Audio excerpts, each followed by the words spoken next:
non seulement fixer le bon prix, mais après ça, il faut que tu sois en mesure d'être capable aussi d'augmenter ton prix. Puis ça, c'est un des trucs que les coachs n'osent pas faire parce qu'ils ont peur de perdre du monde. Mais c'est que pour la santé d'une business, tu n'as pas le choix. D'un, on s'entend que dans la vie, les coûts de tout augmentent. Donc, c'est totalement naturel d'augmenter tes tarifs. Puis, même Harvard a fait une étude où la plupart des entreprises qui augmentent de 1% le prix de leurs produits, ça se résulte en 11% de profit opérationnel.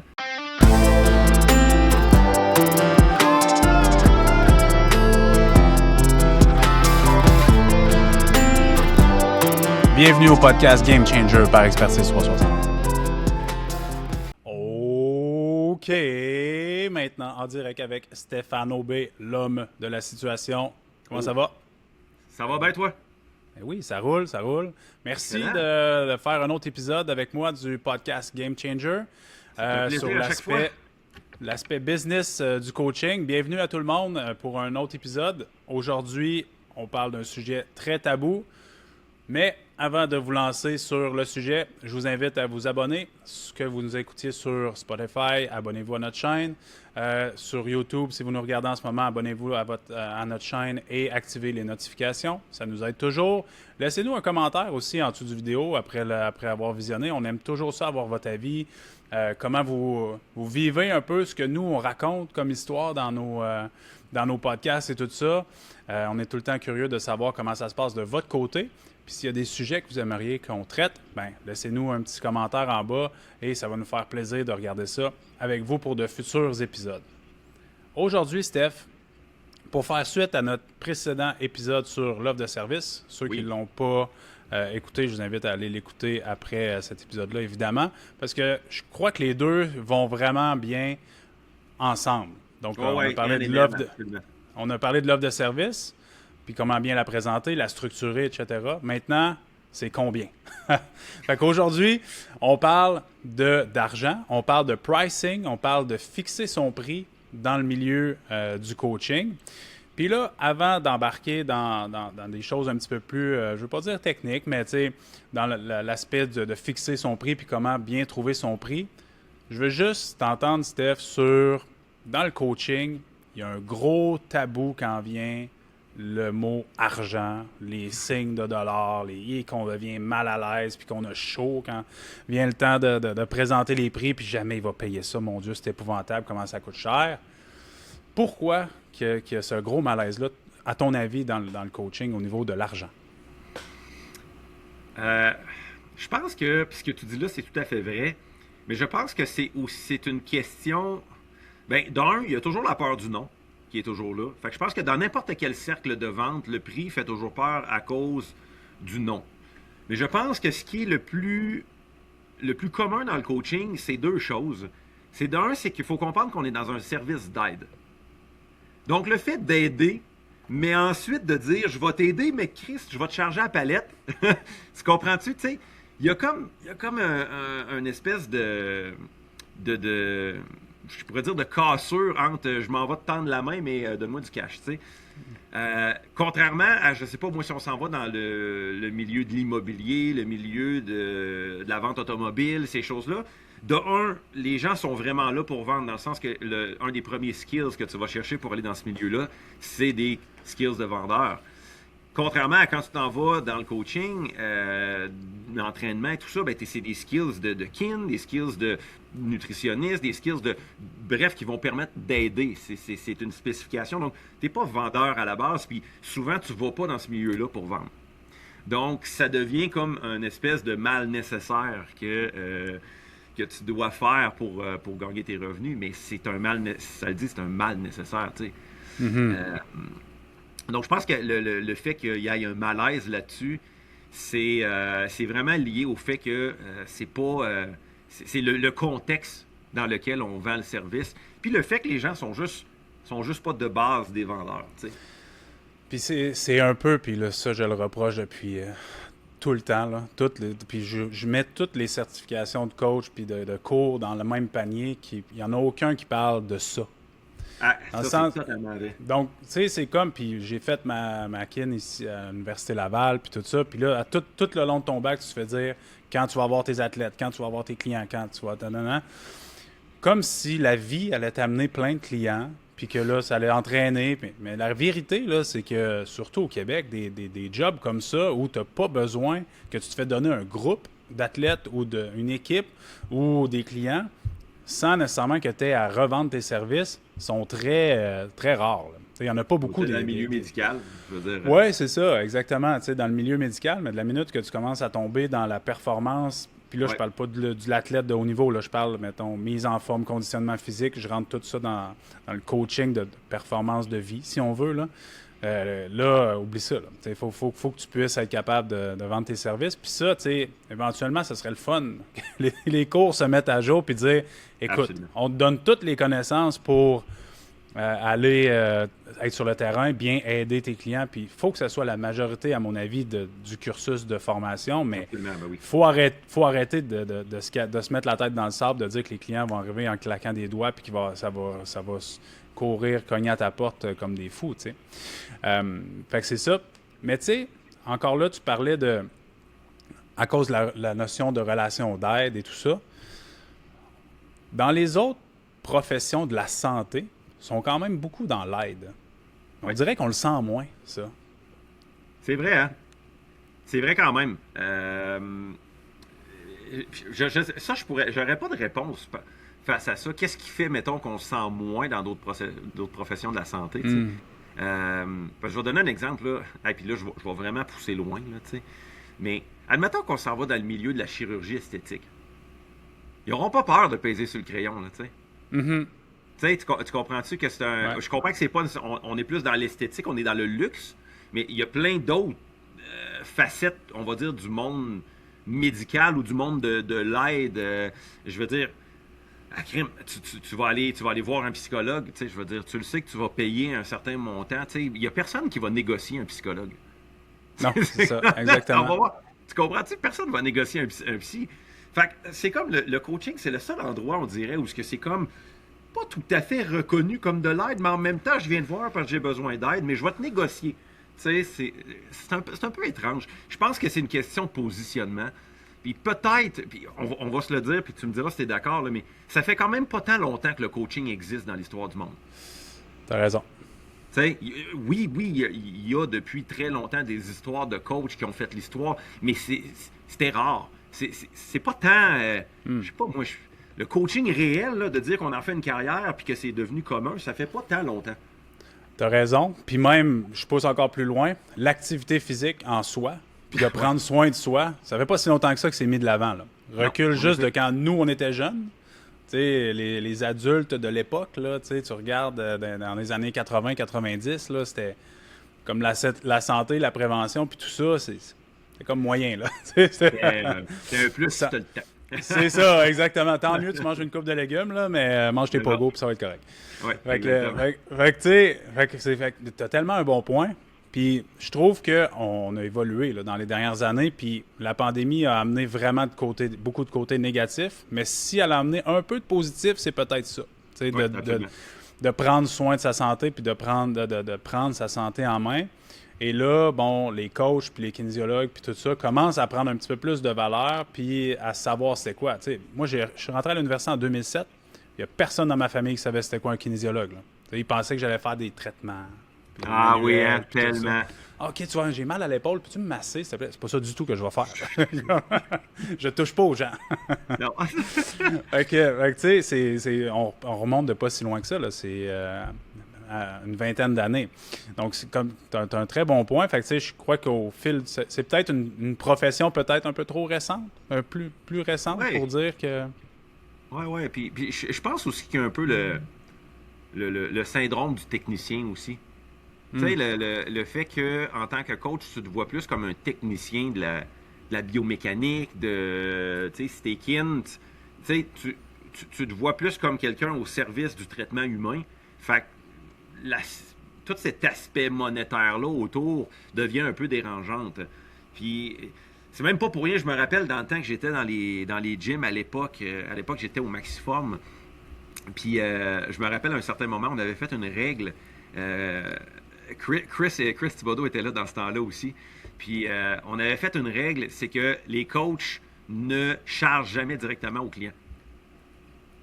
Fait que, dans le fond, le client tu faisais affaire avec, tout le kit. Mais quand on passait à la caisse, c'était vraiment les gens de l'administration, les gens du comptoir qui s'occupaient de la facturation, puis tout le kit avec le client. Le coach n'avait jamais... parce qu'on sentait le malaise qu'il y avait là. On avait comme... Tu pitchais à patate, dans le fond. Là. On avait avoidé la situation littéralement. Genre, qui n'était pas une bonne chose. Mais à l'époque, on avait trouvé ça pour éviter que les coachs qui étaient mal à l'aise avec le prix sentent cette pression-là. Tu sais. Chose qu'aujourd'hui, je ferais littéralement l'inverse. J'apprendrais aux coachs de mon équipe à... Hey, on va t'apprendre à vendre, on va t'apprendre à comprendre et avoir confiance en ton prix, tu sais. Parce que le prix est littéralement... Nous, on le voit comme un chiffre, mais moi, je trouve que c'est un message, au final. Ouais. Tu sais, c'est le premier message que tu envoies à ton client. Je vais faire suite à ce qu'on disait dans le dernier podcast, quand on parlait de la comparaison des voitures. Tu sais, ben, je peux faire encore la même comparaison en disant, si je te dis, Alex... J'ai une Porsche 911 à te vendre. J'en ai une à 110 000. J'en ai une à 22 000 en spécial. C'est clair qu'à 22 000, tu vas dire « What the fuck? » Genre, tu ne vas pas « Wow, je vais prendre la Porsche à 22 000. » Non, tu vas plus faire « Porsche à 22 000, d'après moi, c'est pas très bon. » Tu sais, tout de suite, t'as comme... C'est comme la 110 000 paraît beaucoup plus raisonnable par rapport à ça. Donc, tu as tout de suite un thinking que celle à 110 000 est probablement meilleure, en meilleure condition, puis elle va faire plus la job, tu sais. Si ton but est d'acheter une Porsche, tu sais. Fait que je vois pas personne vouloir s'acheter une Porsche à 22 000, à part quelqu'un qui a vraiment pas les moyens, puis qui se fout pas mal de ce que ça va donner, tu sais, tu comprends-tu? Mais les raisons juste la mettre dans son entrée pour flasher avec ses voisins, mais elle roule pas. Non, c'est ça, exactement. Fait que, tu sais, moi, ce que je pense que c'est le prix, ce que les coachs doivent apprendre, c'est que le prix, c'est un message et non un chiffre. Puis du moment que tu es capable de faire passer le message avant, puis le client le voit avant aussi. Tu sais, les rabais que tu donnes à ton client parce que tu te dis que c'est un bon gars ou parce que toi, tu es mal à l'aise puis tu te dis « Ah, je vais faire un rabais, il va closer », souvent, c'est exactement ça qui va faire que le client se plante. Parce que tu lui donnes un accès facile qui demande peu de commitment. Pour une transformation majeure, là, c'est un peu difficile. Parce qu'il y a cet aspect-là aussi. Hein? Tu sais, quand les gens investissent dans un plan de transformation, comme on peut l'appeler, ou un accompagnement ou un coaching, il y a quand même l'aspect de dire « J'ai payé un bon montant, faut que ça marche. Donc, il faut que je rentabilise mon investissement. » Donc, lui, le client, parce que, je me répète encore une fois, il y a une grosse partie dans le coaching qui ne dépend pas juste du coach. Il y a une grosse partie qui dépend de l'engagement du client.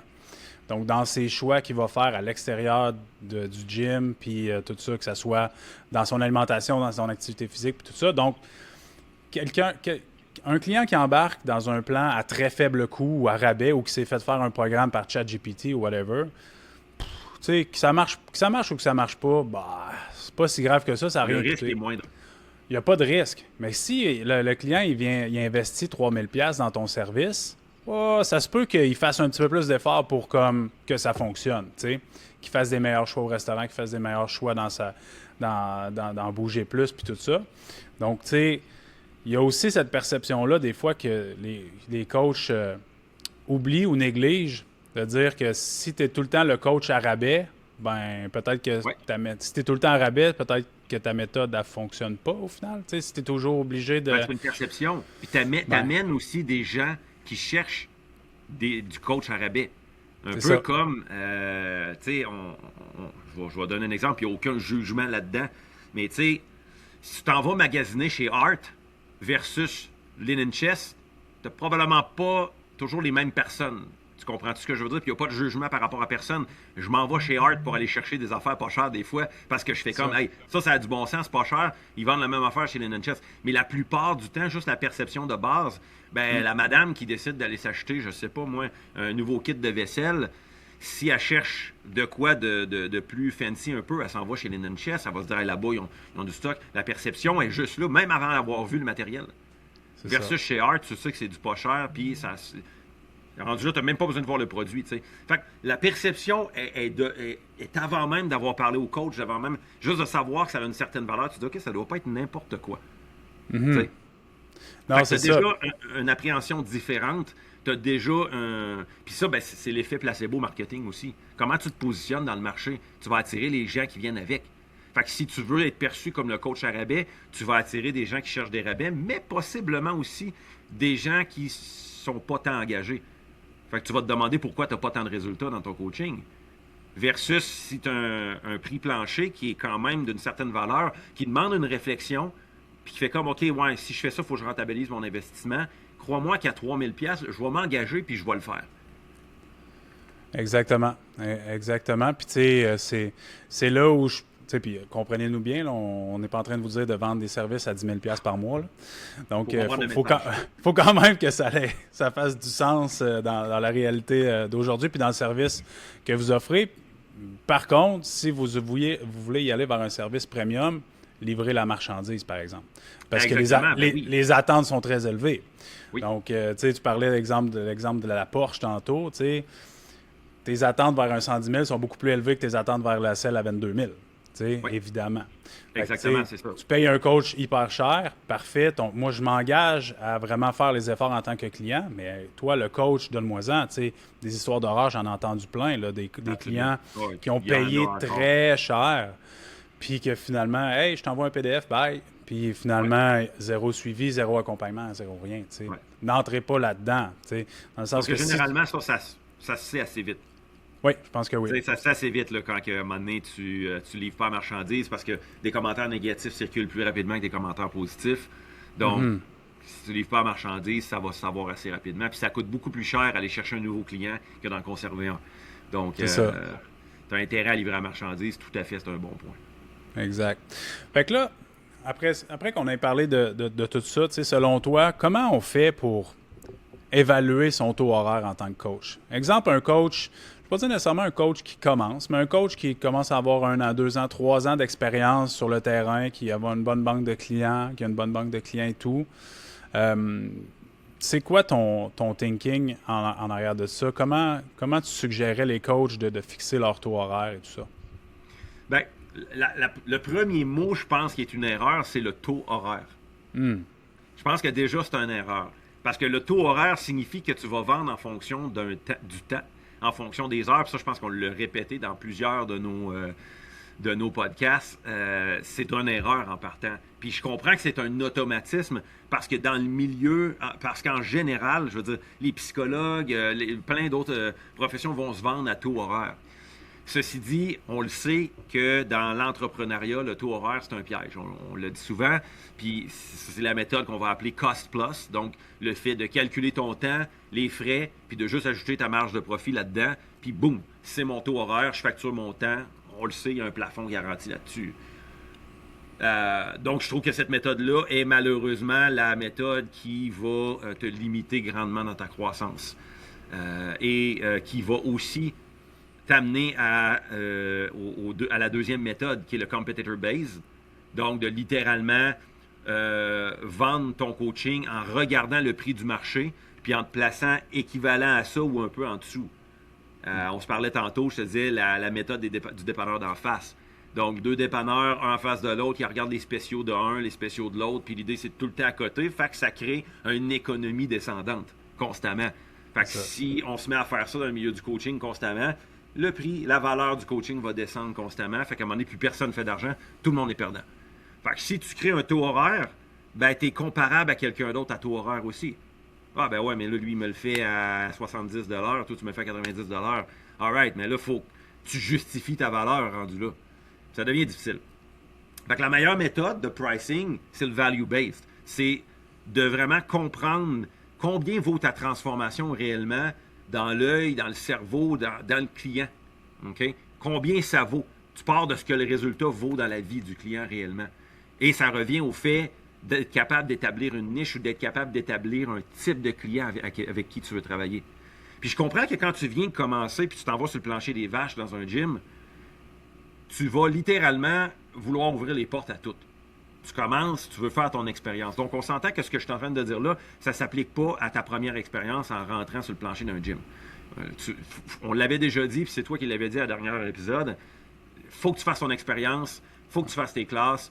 Fait que tu vas traiter le plus de monde possible avec le plus de polyvalence possible. Mais à un moment donné, tu vas commencer à aiguiser tes couteaux un peu, puis devenir meilleur à ce que tu fais, développer une expertise aussi qui t'appartient. Probablement une spécialité aussi. Quelque chose que tu vas te rendre compte à un moment donné que tu es bon là-dedans, puis que tu es meilleur, peut-être meilleur que d'autres. Tu sais, je vais prendre moi quand j'ai commencé, à force de faire des clients, à un moment donné, je faisais de tout. Puis à un moment donné, je me suis rendu compte que, Colin, j'avais une certaine capacité au niveau de la perte de poids, le fat loss, tout ce qui demandait de la transformation corporelle, crime, ça fonctionnait bien. Ça fonctionnait bien, puis non seulement ça fonctionnait bien, c'est que vu que j'avais des clients qui avaient des résultats, qu'est-ce que ça faisait? Ça attirait encore plus de clients qui voulaient ce genre de résultats-là. Donc, ça développait ma niche toute seule et ça m'obligeait à me spécialiser encore plus dans cette niche-là. Donc, naturellement, ça s'est développé. Fait que lorsque tu crées la méthode value-based, c'est-à-dire que tu veux vraiment créer de la valeur par rapport à toi, ce que tu vaux, toi, ton offre, elle vaut, bien, c'est de te spécialiser aussi dans quelque chose. Et là, tu peux vendre ton produit parce que tu es le seul à le faire de cette manière-là, avec cette formule-là. Puis, bien, finalement, tu n'es pas comparable. Ça, c'est tellement un bon point parce que justement, puis comme on revient souvent à l'autre épisode, au précédent épisode, fait que je vous suggère très fortement d'aller l'écouter. Mais on avait parlé aussi de jamais afficher ses prix sur les réseaux sociaux, sur le site web, parce que justement, tu sais, tu deviens une circulaire, là, une circulaire d'aubaine qu'on reçoit dans le Publisac, puis là, tu compares une épicerie avec une autre, puis le steak haché est moins cher à une place ou à l'autre. Alors que c'est pas du tout la même chose. Tu sais, dans le fond, j'adore ton point de dire que faut que tu deviennes incomparable, dans le sens que tu offres tellement de choses qui sont spécifiques à ce que toi tu fais comme coach, que même si un client essaie de chercher sensiblement la même chose chez un autre entraîneur, mais ça va quand même être différent. Fait qu'il ça va être dur de comparer un prix avec l'autre. Par exemple, le prix que toi tu charges pour 3 mois versus ce que l'autre charge pour 3 mois. Il y a tellement de différences que là, le client, ben, là, ça en revient à quelle approche que tu préfères entre les deux au final. Ah oui, absolument. T'sais. Puis, je te contais une petite histoire. Je pense que ça pourrait être intéressant que les auditeurs aient cette histoire-là. Mais une histoire que j'ai retrouvée dans un livre qui s'appelle Influence, The Psychology of Persuasion. Puis, c'est une histoire qui est assez bien documentée et racontée dans le marketing. J'en ai plusieurs, mais il y en avait une là-dedans qui était intéressante. C'est au niveau d'une bijouterie en Arizona. OK? Puis la propriétaire avait un lot de bijoux turquoise, puis ça se vendait pas. Ça restait ses comptoirs, peu importe ce qu'elle faisait, ça se vendait pas. Beau mettre des rabais, beau essayer de le pousser, forcer les vendeurs à pousser plus, ça sortait pas. Puis même des mettre en évidence dans la vitrine en avant, ça voulait juste pas. Fait que, à un certain moment, à part en voyage d'affaires, puis elle est juste écœurée, avant de partir, elle laisse une note à sa gérante disant « Mark the prices times 1/2 ». OK? Coupe les prix de moitié, débarrasse-moi de ça, that's it, that's all. La gérante envoie la notice à des employés pour faire ce qu'il y avait à faire. Elle revient, puis tout a été vendu. OK? Le lot complet. Sauf que l'employé qui a fait la démarche avait mal lu la notice, puis il avait compris x2. Donc, double le prix. Fait que les prix avaient été doublés. Puis ils se sont vendus. Fait que la perception, se sont dit, OK, c'est plus cher, donc ça doit être bon. Donc, ces bijoux-là qui étaient moins chers que les autres, sortaient pas. Et là, ces bijoux-là, les mêmes bijoux qui sont devenus plus chers que les autres, ont été vus comme quelque chose de valeur et ils ont sorti. Donc, la leçon à comprendre, ça ne veut pas dire de vendre plus cher juste pour vendre plus cher, mais ça veut dire que la perception est super importante. Mm-hmm. Tellement, puis tu sais, je te comparais aussi l'histoire du vin, la dégustation à l'aveugle de 2 bouteilles de vin, puis que seulement le prix de la bouteille est indiqué sur la bouteille, une bouteille à 20 puis l'autre à 60 puis je me souviens plus du pourcentage, mais la grande majorité disait que la bouteille à 60 était donc bien meilleure. Pour qu'au final, à la fin de la dégustation, ils disent à tout le monde que c'était exactement le même vin dans les 2 bouteilles. Il n'y avait rien de différent, mis à part que c'était affiché le prix de la bouteille. Fait que, tu sais, dans cette optique-là de la perception, comme tu dis, de valeur, dans c'est cher, c'est bon. Donc, il y a comme un aspect psychologique chez le client à faire ça. Mais encore une fois, il faut rester dans des chiffres qui font du sens, évidemment, dans le domaine. Mais ton histoire de vin, non seulement est bonne, ils l'ont faite aussi en neuroimagerie fonctionnelle. OK. Ils ont une université de Bonn, si je me rappelle bien, dans l'histoire que j'ai lue, puis c'est une étude de 2006, je pense. Ça fait quand même longtemps. Ils ont pris les gens, ils les ont mis dans un scanner IRM, OK? Puis ils leur font goûter à du vin. Puis à chaque gorgée, ils affichent le prix du vin. 3 euros, 6 euros, c'est en Europe. Fait 3 euros, 6 euros, 18 euros. C'est le même vin à chaque fois. Puis une bouteille ordinaire à 12 euros. Puis non seulement les gens, ils ont dit que le vin plus cher goûtait meilleur, mais le centre de récompense du cerveau qui s'allume réellement plus fort à l'écran. On est dans un IRM, je te rappelle. Fait que c'est plus juste de le dire, c'est que même dans le corps, le plaisir que le corps ressent, que le cerveau ressent, est stimulé biologiquement juste par le prix. Ah, c'est un vin à 12 euros. Wow! Tu comprends? Aïe, aïe. Fait que c'est fort, là. Fait que ton histoire, là, elle est non seulement réelle, elle est documentée scientifiquement aussi. Fait que c'est vraiment une réaction chimique qui se passe au cerveau aussi, là. Donc, c'est ça. Je pense que ça va aussi avec la peur du non. Des fois, j'ai l'impression que le fait de vouloir baisser son prix, c'est de s'acheter du confort. Tu sais, tu réduis le risque d'entendre non. Donc, c'est plus, tu réduis ton inconfort face à la possibilité d'avoir un non. Fait que c'est pour ça que je pense que c'est le prix, c'est une question de confiance, tu sais. Mm. Puis tu sais, comme un peu ton anecdote du dépanneur, c'est juste qu'à faire ça, c'est une course vers le zéro, là, au final. Tu sais, c'est comme... Exactement. Tu fais le rabais, puis au final, tu sais, t'es tout le temps en train de faire des concessions, puis le seul perdant, c'est toi, en tant que coach, parce qu'il te reste moins de sous dans tes poches, tu sais. Ouais. Fait que t'es pas plus avantagé de faire un rabais tout le temps, là, tu sais. Donc, si tu es toujours obligé de faire un rabais, ben peut-être que la démonstration de valeur de ce que tu offres n'est pas assez grande au final, tu sais. Fait que c'est peut-être ça une question à se poser. Ben, c'est une excellente question à se poser.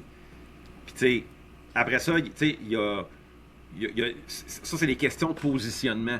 Après ça, je pense que oui, il y a les questions de comment fixer ton prix.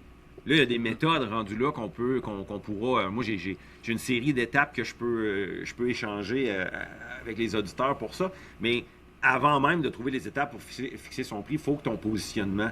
Tu te positionnes où par rapport, avec quel type de personne, puis qu'est-ce que tu veux vendre. Tu veux-tu un accompagnement premium ou ce que tu cherches, c'est un accompagnement vite fait, quick fix, tu cherches du volume. Il faut que tu établisses ça à la base, tu sais. C'est ça, exactement. Puis tu sais, c'est drôle parce que je faisais un appel hier, puis la première question que j'ai posée avec un de nos coachs, c'est dans le mentorat, c'est qui ton persona? À qui tu veux vendre? Parce qu'après ça va déterminer ce que parce qu'il faut savoir, cette personne-là, ton persona idéal, il fait quoi dans la vie? C'est quoi son métier? C'est quoi son horaire de travail? Y a-tu une famille? Y a-tu des enfants? Y a-tu super stressé? Il est relax, il travaille de nuit, il travaille sur des chiffres, il travaille très physiquement. Donc, c'est pour ça que ça dépend. Donc, une fois que ça, c'est fixe, bien, ça va t'aider à décliner ton offre de service, puis pour que ça se matche le plus possible à ce type de client-là. Oui.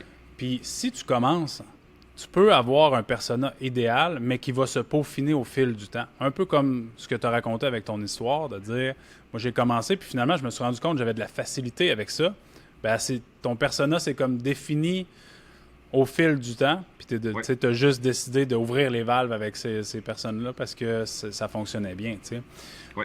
Une fois que ça c'est établi, ton client idéal, qu'est-ce qu'il fait dans la vie, c'est quoi sa routine, c'est quoi ses...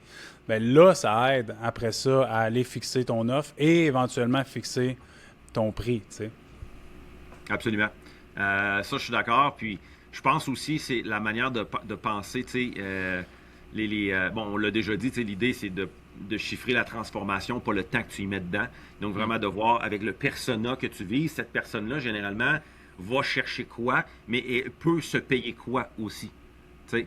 Donc, évidemment, tous les coachs vont dire « Ah, ben moi, je vais chercher des entrepreneurs ou des gens qui ont des jobs de cadre à haut niveau, fait que je suis sûr qu'ils ont le cash. » Ceci dit, il n'y a pas juste eux qui ont le cash. Parce que ça se peut très bien que le gars qui a une job à 175 000 par année, mais que lui, sa santé personnelle, c'est clairement pas dans sa priorité en ce moment. Fait que le fait d'investir un montant substantiel là-dedans, pour lui, c'est trop cher. C'est une question de perception. Ça veut pas dire que c'est parce que tu as le cash.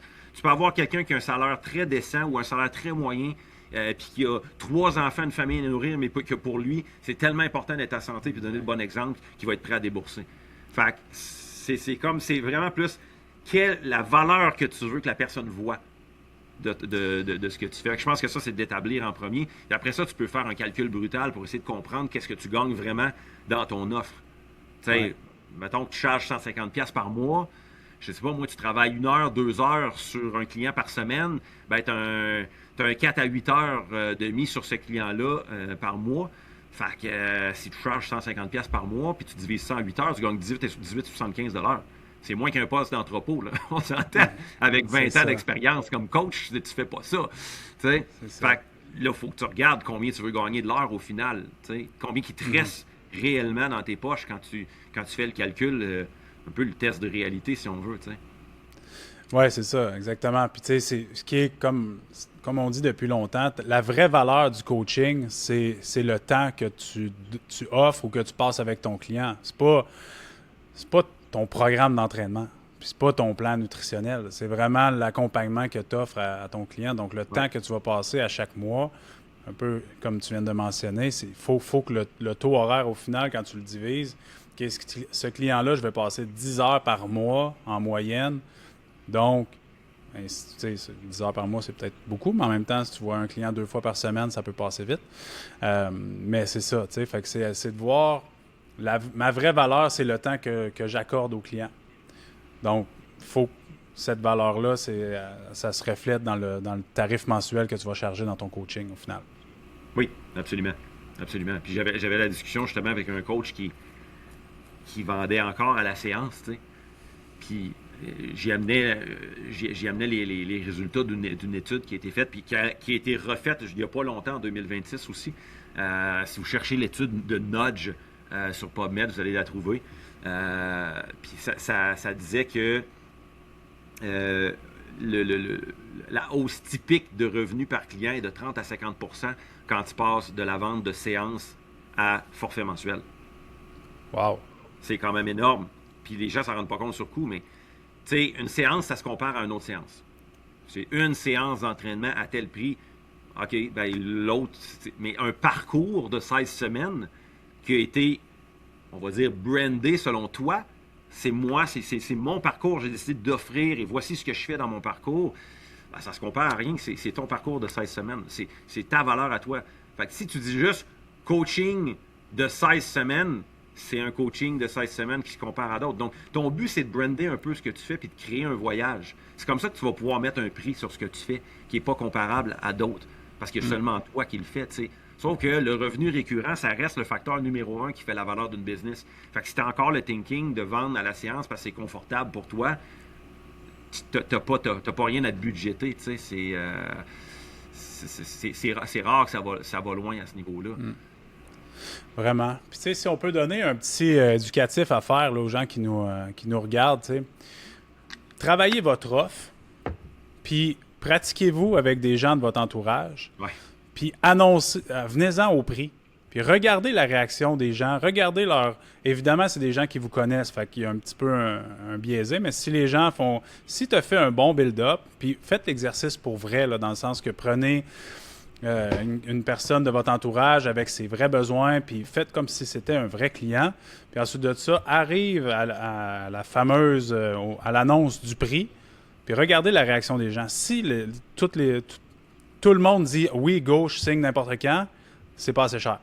Si tout le monde fait « c'est cher », peut-être qu'il faudrait baisser une petite affaire. Oui, puis encore une fois, il faut que tu t'assures que les gens avec qui tu le testes, c'est des gens qui ont la bonne perception de ce que tu vends aussi, qui recherchent ça. Mais je pense que le test le plus simple, c'est littéralement ça. Puis moi, je pense que la leçon à retenir, c'est que si personne ne te dit jamais que c'est cher, c'est que tu es trop bas. Parce que techniquement, il faut qu'il y ait un certain challenge. Puis moi, je pense que je vais faire du pouce sur ce que tu dis. Tu veux rechercher le non. Ou tu veux rechercher le... Parce que tu veux rechercher cet effet émotif-là où la personne se sent qu'elle va prendre une décision importante. Si tu n'as jamais ça... si tu as des oui qui tombent comme de l'eau, c'est pas normal. Ça veut dire que c'est beaucoup trop facile de rentrer chez vous. Puis quand c'est facile, ben ça n'a pas de valeur.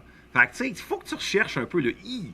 Puis ben là, à ce moment-là, la personne, c'est comme « je dois considérer ça, je dois c'est un investissement. Ben oui, c'est un investissement, c'est quelque chose de sérieux qu'on fait. Tu comprends-tu le changement de perception, tu sais? Ouais. Fait que, tu sais, je pense que ça, c'est un levier super important pour non seulement la perception de ta valeur, mais pour la santé de ta business.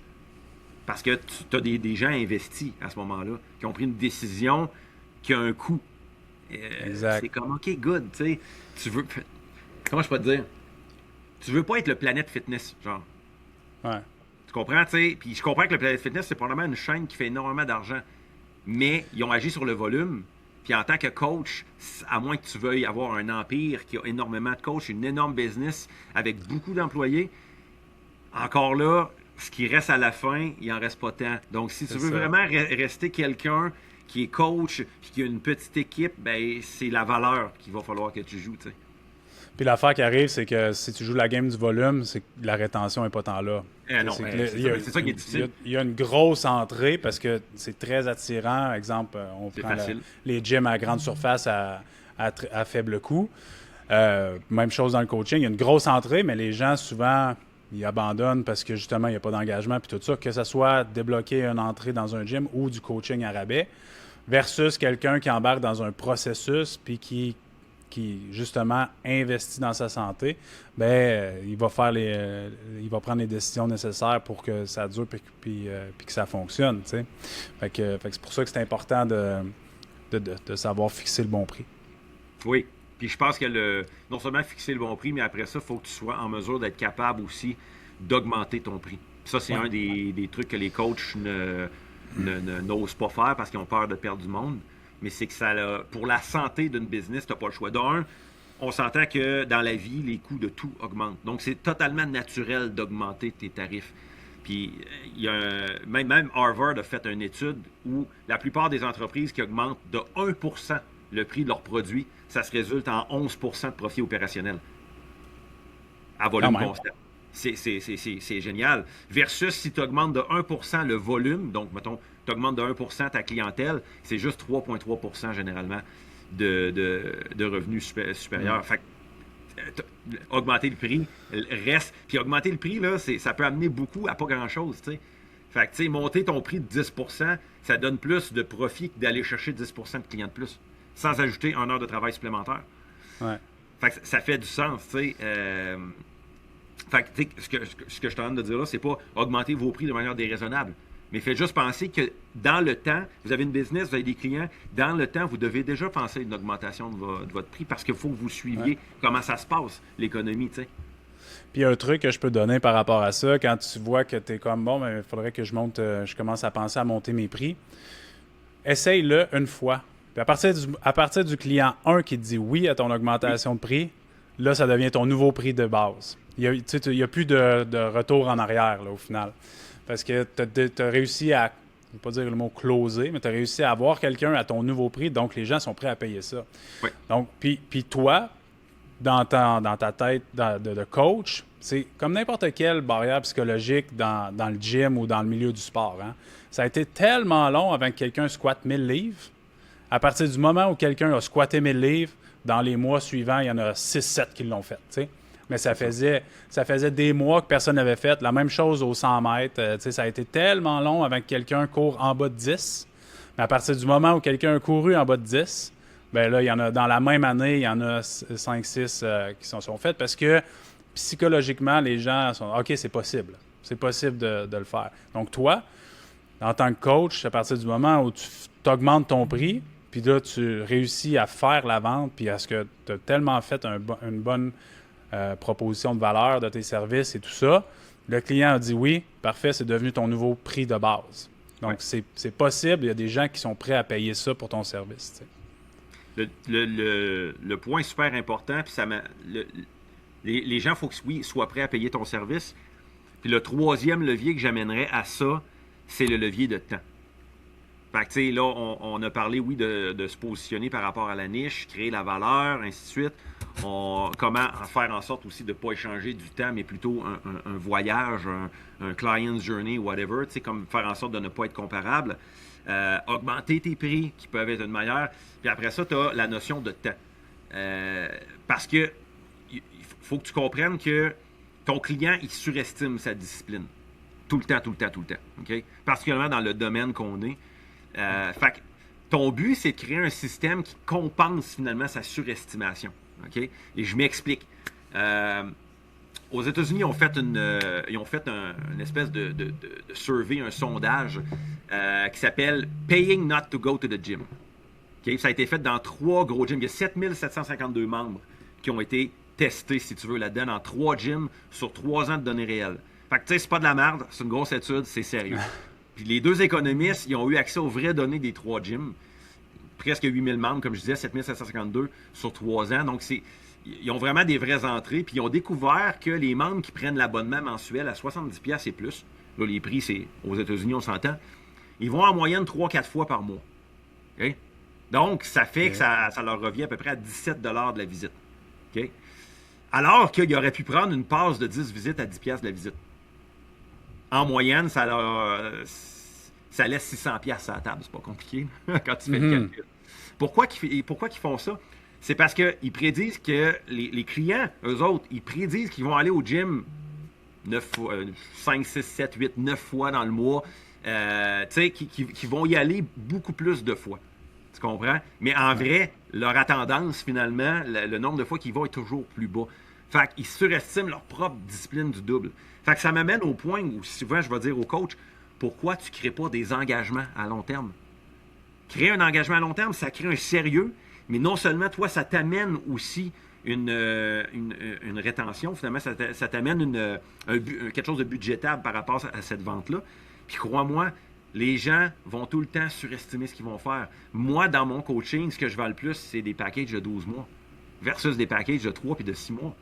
Fait que je te dis pas de juste vendre du 12 mois dans le sens que tu n'auras pas le choix. Du 3, du 6 mois, ça sort. L'engagement, des fois, est épeurant.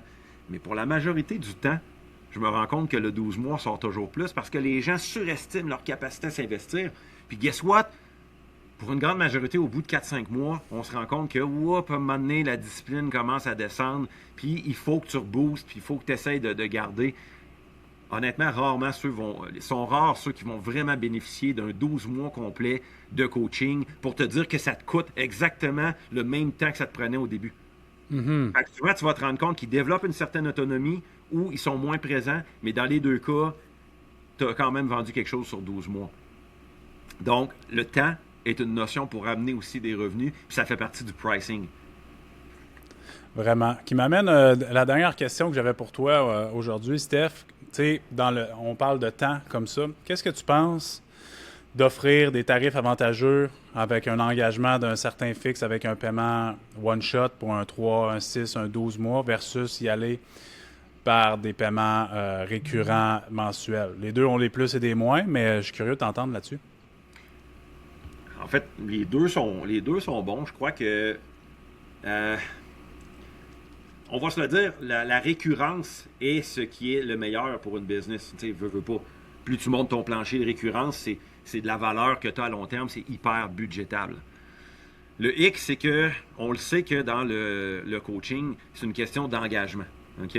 Donc, on le sait que c'est difficile de garder quelqu'un engagé sur un programme de coaching intense pendant 3, 4, 5 mois et plus. Ça devient difficile. Fait que le problème, c'est que la récurrence, si tu te fies juste sur la récurrence mensuelle, tu risques éventuellement d'avoir un client qui va te dire « Hey, moi, dans le fond, je décroche. » Puis, tu sais, même avec un engagement de 6 mois, de 12 mois, il y a beaucoup de gens qui vont juste cesser de payer. Puis malheureusement, on n'a pas de recours par rapport à ça. Il n'y a pas vraiment de recours légal, même si tu dis « Ouais, mais j'ai signé un contrat, puis tu te quittes. » Il n'y a pas vraiment de recours légal là-dessus. Même chose dans un gym. Si un client décide de sacrer son camp, puis de ne pas payer son abonnement, qu'est-ce que tu veux faire? Ça rentre dans les pertes d'attitude. Ceci dit, c'est là que le montant forfaitaire payable à grand coup de portefeuille, on va dire, devient avantageux pour toi en tant que coach parce que tu t'assures d'avoir l'argent et là, il te reste juste à délivrer le service pour le temps que c'est promis. Ça fait 2 choses. C'est que toi, ça t'apporte plus d'argent à court terme, ça crée un meilleur cash flow. C'est ça que tu as besoin en tant que coach, surtout si tu démarres. OK? Surtout dans les premiers mois, premières années d'une business, tu veux avoir du cash flow pour pouvoir rapidement réinvestir dans, que ce soit de la pub, de la visibilité, bref, monter tes systèmes, avoir du coaching avec nous. Évidemment. En passant. Mais bref, tout ça pour dire, ton but, c'est de pouvoir rapidement scaler tes propres compétences et services dans ta business. Donc, ça l'aide évidemment d'avoir des gros montants que tu peux faire. Ceci dit, moi, je pense qu'il faut que tu sois en mesure d'offrir les deux pour pouvoir couvrir un maximum. Puis moi, c'est ce que je fais personnellement.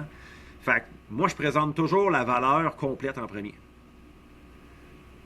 La majorité du temps, les gens vont se baser là-dessus. Puis tu te sers je peux malheureusement pas payer ça pour offrir des options flexibles. Mm-hmm. On l'a fait un peu dans le dernier podcast, mais de faire comme, OK, tu sais, d'accord, mettons, je sais pas moi, 2500 $ pour les 6 mois de coaching, c'est impossible pour toi. Qu'est-ce qui serait possible? Qu'est-ce que je pourrais faire pour toi dans le but de te permettre de rentrer dans le coaching? Ben moi, tu sais, je peux pas vraiment donner un gros montant. Je pourrais payer tant. All right. Regarde, si je te mets ça par mois, par exemple, est-ce que c'est quelque chose de plus possible pour toi? On va étirer la dépense sur 6 mois. Ah ouais, ça serait possible pour moi. Fait que tu viens de montrer que tu es prêt à être flexible. Tu donnes une option finalement que tu avais déjà en banque. Tu fais pas un sacrifice pour ça, mais ça montre que tu es prêt à t'ouvrir. Fait que je pense que c'est une bonne manière de présenter ça. Ça montre ta flexibilité, puis de pouvoir offrir les deux. Parce que je crois qu'à long terme, une business est toujours plus en santé lorsqu'elle a un plancher récurrent. Ouais. Mais à court terme, la valeur de la vente est importante. Fait que plus tu avances dans le temps, puis plus ta business roule, je pense que la récurrence mensuelle devient quelque chose d'important. Parce que toujours courir après la vente à tous les mois, ça devient essoufflant, tu sais. Ben, c'est que les mois plus tranquilles deviennent stressants. Sinon, il faut que tu sois un excellent gestionnaire de ton argent. Puis à ce moment-là, t'assurer que même si tu fais une grosse vente, tu t'accordes exactement le même argent puis tu investis le même argent. Mais comme je te dis, à court terme, je trouve qu'une entreprise bénéficie d'investir beaucoup au début pour rapidement monter, puis après ça, s'installer une récurrence mensuelle en fonction justement du service qu'ils vont chercher. Puis, je fais un ricochet, mais ça m'amène à penser à ça. Au début, c'est logique de vendre des gros forfaits. Je t'explique pourquoi, puis ça va avoir l'air bizarre, mais c'est la réalité. Un coach qui vend ses services au début, là, il les vend à des gens qui le connaissent. Généralement, des gens qui sont déjà vendus à ce coach-là, qui ont déjà entendu parler de lui, qui sont référés. Fait que c'est plus facile de vendre la grosse valeur. Versus quand tu as commencé à faire de la pub, à rentrer dans un public froid, des leads froids qui ne te connaissent pas, bien, c'est plus facile de passer du mensuel. Puis c'est là qu'à long terme, tu vas bâtir ta récurrence mensuelle. Fait que je pense que c'est comme juste une suite logique. Oui, vraiment. Excellent point. J'adore cette structure-là, puis ça fait juste du sens de combiner un petit peu les deux. Au début, plus y aller vers les plus grosses ventes, puis après ça, la récurrence au final pour stabiliser un peu tes revenus mensuels d'entreprise. Merci beaucoup, Steph. J'espère que ça vous a aidé. Ça vous a éclairé un petit peu au niveau du pricing, du coaching, comment bien le fixer. Évidemment, chaque situation est particulière, là, dans le sens à vous. Vous avez peut-être des devoirs à faire suite à l'écoute de cet épisode-là, mettez-le sur papier pour vrai. Faites l'exercice de c'est qui votre persona, il fait quoi. Faites... challengez-vous avec d'autres mondes par rapport à les habitudes de votre client cible.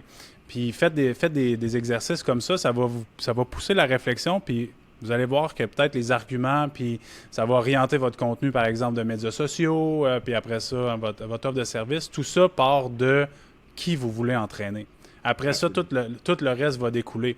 Le prix va découler, l'offre de service, les réseaux sociaux, le contenu X, Y, Z. Mais si tu ne sais pas à qui tu veux offrir tes services, ben ça part mal. Tu peux pas, comme tu disais, Steph, au début, tu peux pas dire « ben moi, je veux entraîner tout le monde ». Fait que si tu veux essayer d'entraîner tout le monde, tu n'entraînes personne. Personne ne va se sentir concerné par ton contenu ou tu ne seras pas comme spécifique dans une niche. Fait que ça devient plus difficile de faire sa place dans ce temps-là. Absolument. Puis je vais même challenger les auditeurs à faire un exercice. Là. Au lieu de penser à un produit, construire le produit, puis déterminer le prix, faites littéralement l'inverse. Déterminez quelque chose, le prix de quelque chose, puis après ça, essayez de remplir ça. Qu'est-ce qu'il faudrait que je fasse pour justifier ce prix-là? Rendu là, vous n'avez plus à vous casser la tête avec le prix parce que vous avez littéralement justifié l'offre par le contenu que ça a. Faites l'exercice inverse. Exact. Très bon point. Très bon point. Fait que j'espère que ça vous a aidé. Encore une fois, abonnez-vous à nos différentes chaînes, que ce soit YouTube, Spotify. Partagez au maximum, ça nous aide énormément. Envoyez-nous des messages s'il y a des sujets que vous voulez qu'on traite, vous avez des questions, des situations particulières. On aime tout le temps ça, vous lire. Donc, on se dit à un prochain épisode, Steph. Merci beaucoup pour ton temps encore une fois. Puis, bonne journée à tout le monde. Yes, sir.